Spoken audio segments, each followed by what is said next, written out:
Olá, bem-vindo à Reconnect. Você sabe o que é culto africano? Qual é a sua diferença para as religiões afro-brasileiras?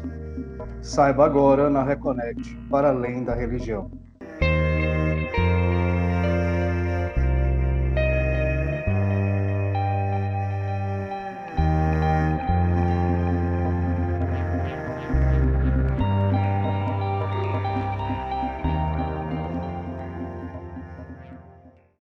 Olá, sejam todos muito bem-vindos e bem-vindes, como diz meu companheiro, amigo de bancada, irmão Roberto Leão. Então, você está na Reconnect para além da religião, seu programa sobre espiritualidade aqui na TVC.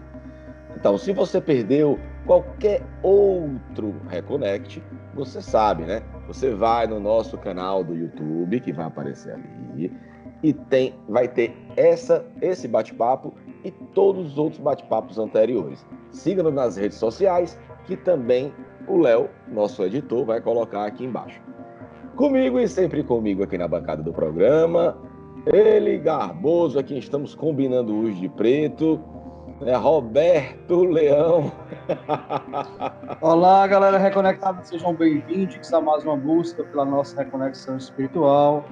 Hoje nós temos uma convidada muito especial, não é isso, Bernardo? Muito. Eu gosto desse meu, não é isso, Bernardo? Isso é bom. Já virou nosso jargão, né?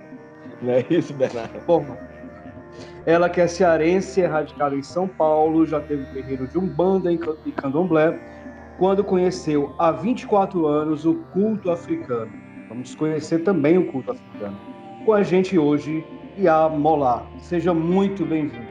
Muito bem-vinda, Iamolá. Seja muito bem-vinda. Obrigada, Acertei o nome, eu sou ruim de nomes.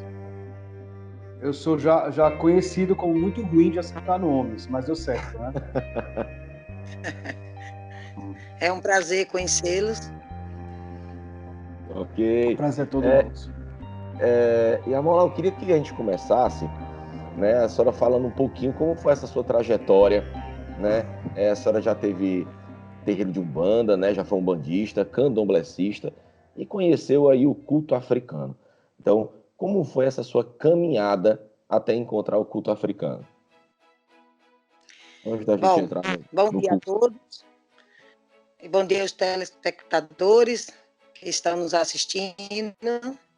Bom, a minha caminhada ela começou aos 11 anos de idade, aí no Ceará, na nossa terra. Aos 11 anos de idade eu comecei na Umbanda,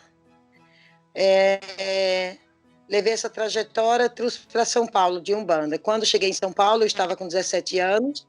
Com 18 anos, eu abri o primeiro templo de Umbanda, que eu amo a Umbanda, adoro a Umbanda, é maravilhosa a Umbanda. E abri a casa de Umbanda, né? A dona da casa do templo de Umbanda era a Cabocla Jurema, ainda é, Cabocla Jurema. Bom, aí fomos.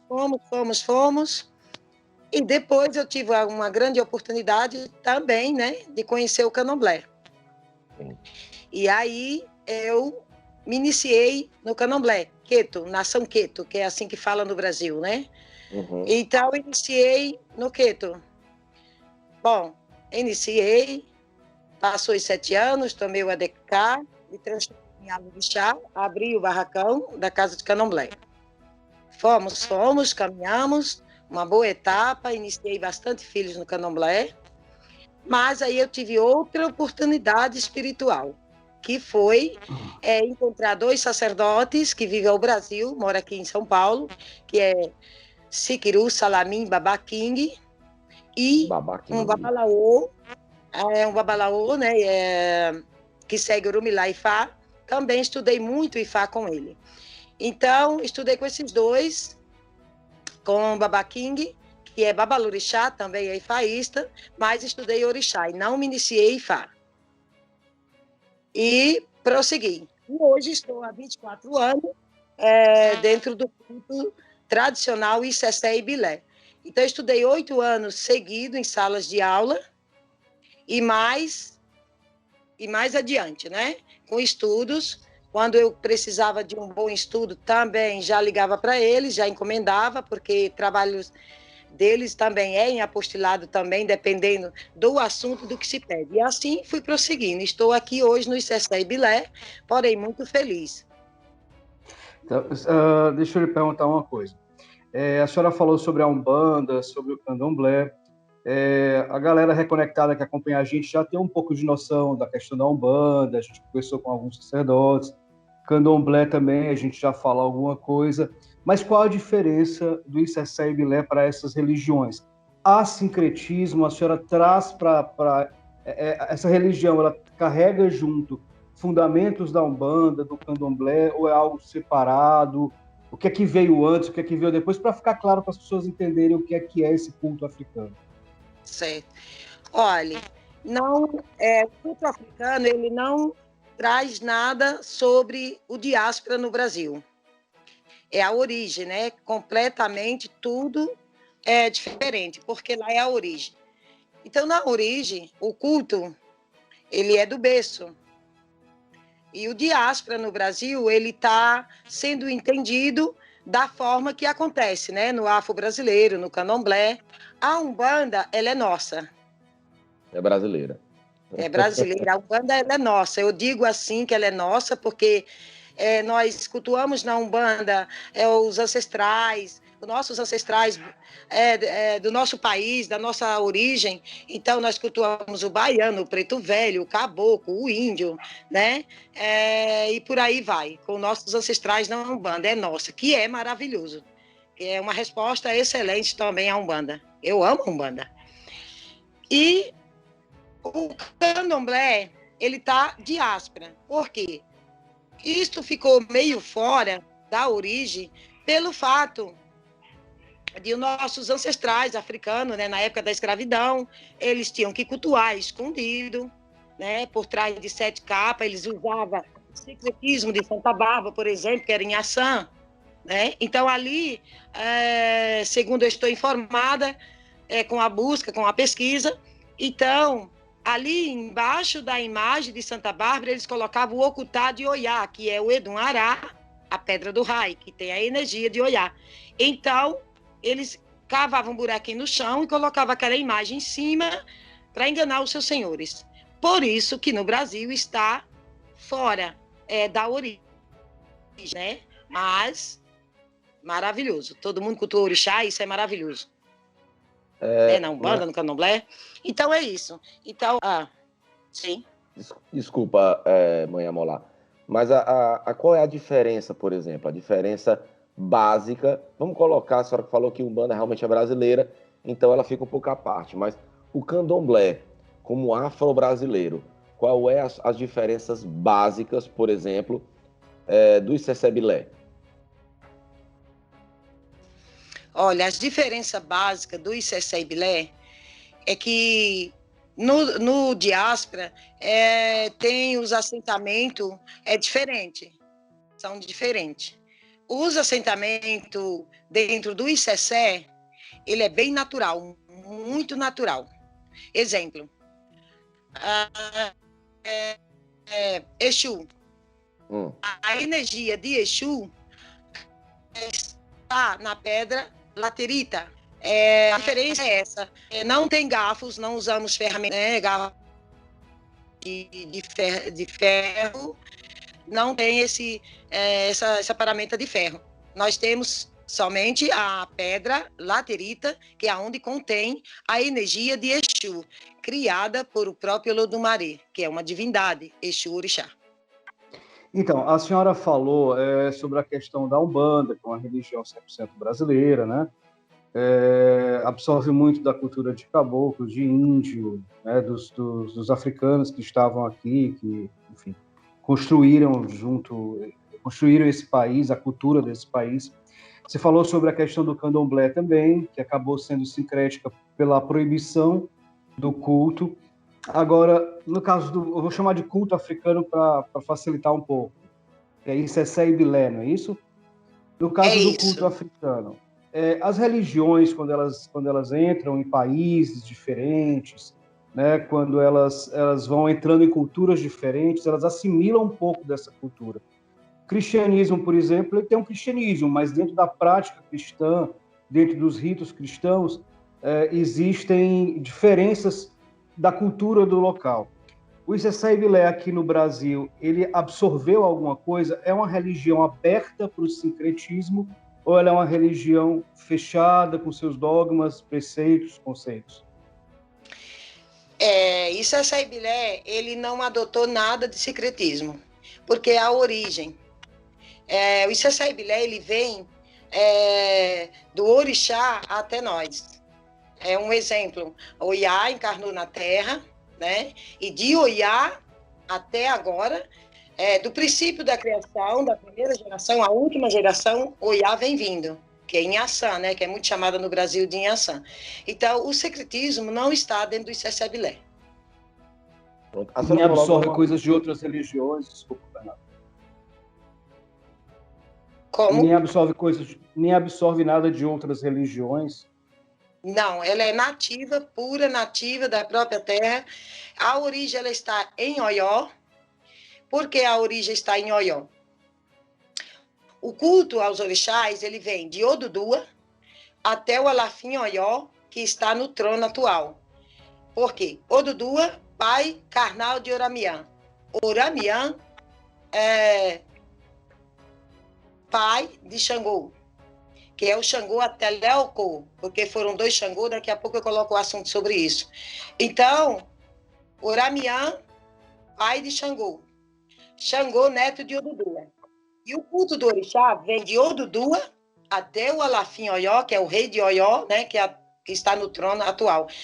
Então, o culto ao orixá, a origem está em Oió. Porque Odudua foi o começo de tudo. Yamola, você falou uma coisa interessante, né? Existem muitos, pai de Xangô, filho de Xangô, existem muitos contos e mitos sobre os orixás, né? Como, por exemplo, Oxóssi, o caçador de uma flecha só, Obá sendo esposa de Xangô, Xangô sendo filho de outros orixás. Nós entendemos que, como mitos, é uma ferramenta para ser passado o conhecimento de pai para filho, né? Porque o conhecimento na África é muito passado pela oralidade, né? Mas não seria, hoje, a senhora acha ainda necessário esses mitos, esses contos, por exemplo, você falar que Xangô tem pai, tem mãe, Oxóssi veio para a Terra, isso não é uma tentativa de humanizar o divino? Olha, sobre Oxóssi, eu tenho pouco conhecimento sobre Oxóssi, porque os próprios professores meus africanos chegaram a falar para mim que Oxóssi estava em extinção, na terra de Oxóssi, o culto de Oxóssi. Isso porque os sacerdotes foram se passando para o Orum e foi morrendo essa prática do culto ao Oxóssi. Né? Porque os jovens lá, segundo eles, segundo meus professores, que os jovens, eles não quiseram dar continuidade sobre Oxóssi. Então, eu não tenho nada para te responder de Oxóssi, porque eu só respondo aquilo que eu tenho conhecimento e a certeza. Não, eu estou perguntando a respeito das histórias, da humanização dos orixás, né? Então, por exemplo, você dizer que Xangô teve pai, tem filho, né? Isso não tenta humanizar o orixá, sendo o orixá divino? Transformar o orixá em humano? Olha, as divindades primeiras que Deus criou foi sobre a natureza. Vamos lá. Então, Xangô criou, Olodumare criou Xangô, que a primeira que ele criou foi Yamin, para depois nós entramos nesse termo. Então, Olodumare criou os orixás como divindade na natureza. Ponto. Xangô sobre a energia da pedra do raio, relâmpago, trovão, como nós sabemos, né? Que essa energia está toda concentrada na pedra do raio, que é Xangô. Oiá também, a mesma coisa. Pronto. Após isso, Xangô encarna na Terra através do oráculo Ere de Logum. Os sacerdotes de Oió descobriram que Xangô estava encarnando na Terra. Então, encarnou, e ele foi chamado de Atelelco, o segundo Xangô, porque são 2. O primeiro, divindade, que está na natureza. E o segundo é o que encarnou, viveu como nós na Terra. Então, assim como Xangô, Oxóssi também viveu na Terra, Oiá viveu na Terra, Iemanjá viveu na Terra. Sim, porque há orixás que viveram na Terra e tiveram suas famílias também. Então, Oxóssi não é divindade. Dentro do pouco que eu conheço sobre essa parte de Oxóssi, não é divindade. Uhum. Como exemplo, como Orumilá. Orumilá, ele não é nativo de terra africana, ele vem da Arábia. Certo? Nossa, eu não sabia, não. Deixa eu perguntar uma coisa para a senhora. Ele é muito interessante. É muito interessante o assunto, mas essa não é a pauta de hoje, né? A pauta de hoje é outra, né? Não, mas a gente pode permear por outros assuntos. Aí a gente vai conversar. Ok, Deixa eu lhe então. perguntar uma coisa. Dentro da sua crença, os orixás, eles vieram para a Terra, muitos tiveram família, etc., como a senhora acabou de falar. Essas divindades, elas já estão esgotadas no sentido de que não surgem mais orixás, ou pode ser que surjam outros orixás contemporâneos que estão vivendo essa encarnação na Terra, dentro da sua percepção, dentro da sua crença? Olha, dentro da minha crença, eu creio que sim. Uhum. Então, aí dentro da minha crença. Então tem vaga aberta, né? Não tem. Depois eu abro essa vaga para vocês mais na frente. Eu vou pesquisar. Para a gente se orixá, responsabilidade. Yamola, você já viajou, já atendeu na Europa, né? Também foi à África. Seu sacerdote babalorixá e mentor é africano, né? Como os cultos africanos veem as religiões afro-brasileiras, Yamola? Como eles lidam com essas diferenças? Eu nunca fui à África. Ah, desculpa, então. A senhora foi para a Europa, né? A Europa, quando eu me africanizei, que eu passei a cultuar somente mesmo o culto, o berço do orixá. Então, com 1 ano e 6 meses, porque eu era estudando e cultuando. E com 1 ano e 6 meses, né, Olodumare, meu Ori, que Ori é a base de tudo na nossa vida, me deu a oportunidade, depois de meu Ori, Oiá e Xangô, me deu a oportunidade de eu pegar o caminho da Europa. Então, viajei para a Europa, trabalhei muito o culto africano na Europa, viajei quase 8 anos, indo e voltando para a Europa. Agora, a África, eu nunca fui pelo seguinte. Existiram uns fatos que não vêm ao caso, né? Sobre ifaísmo. Então, eu estudei com 2 ifaístas, mas eu fui estudando e fui percebendo que eu sou uma pessoa muito observadora. Né? Então, nessa trajetória do estudo, eu fui observando que Ifá é o oráculo, que Isetelu, Orumilá, que é um ancestral, que é de fora, não é nativo de África, é da Arábia, e depois ele se introduziu dentro da terra urbana. Então, eu fui percebendo que eu tinha que iniciar o meu orixá, e não Ifá.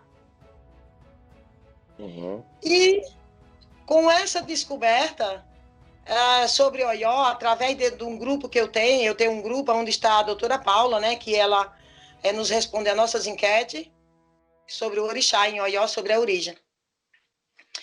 Pronto, aí eu fiquei certa e ciente que eu não deveria iniciar Ifá e sim orixá. Só que, como eu sou muito observadora, não me interessou ir para a África, buscar status, sem saber para onde eu ia direito, como que era. Então, eu preferi me aprofundar e ter o conhecimento. E conhecendo, me aprofundar, para depois ver aonde, que ponto, que estado de África eu poderia ir para me iniciar em Oiá. Porque eu tenho que fazer 2 iniciações, que será em Oió, em Ebé-Orum e Oiá. Mas, mas a senhora tem bastante conhecimento lá da cultura africana, né? O seu sacerdote babalorixá, né, é africano, né? O professor Baba King, né? Como eles veem as religiões afro-brasileiras? Como eles lidam com essas diferenças? Porque, como a senhora falou, é a origem. Então, tudo que quem está na origem vê alterações, meio que choca, né? Como eles veem isso? É verdade. Não, os sacerdotes africanos, esses dois meus professores, eles não se chocam, né? Eles não se chocaram porque eles sabem que vivemos um diáspora, então não tem choque. Apenas ele vai dando aula, vai explicando sobre o orixá, na origem, então as pessoas vão se adaptando, vão modificando algumas coisas para a origem. É assim que funciona, porque eles respeitam muito. Deixa eu perguntar uma coisa para a senhora, em relação à prática da religião. Essa religião, ela tem um culto, falando de forma bem prática, bem concreta, tem um culto semanal, as pessoas podem ir, aceita convidados, tem divulgação. Como é que é a dinâmica da religião? Aceita adeptos, as pessoas vão. Eu queria entender para que as pessoas possam, os nossos conectados possam compreender como é que funciona, até se caso alguém se interesse, saber como é que chega, como é que é o ritual, se tem semanalmente, enfim, essas coisas mais práticas Roberto quer relacionadas à saber como é que vira babalorixá, mas a senhora responde. A senhora vai responder já já. A gente vai rapidinho aqui para os nossos intervalinhos. O tempo passou voando, né? Então fica aí, não sai daí, que daqui a pouco a gente volta com Yamolá e o culto africano.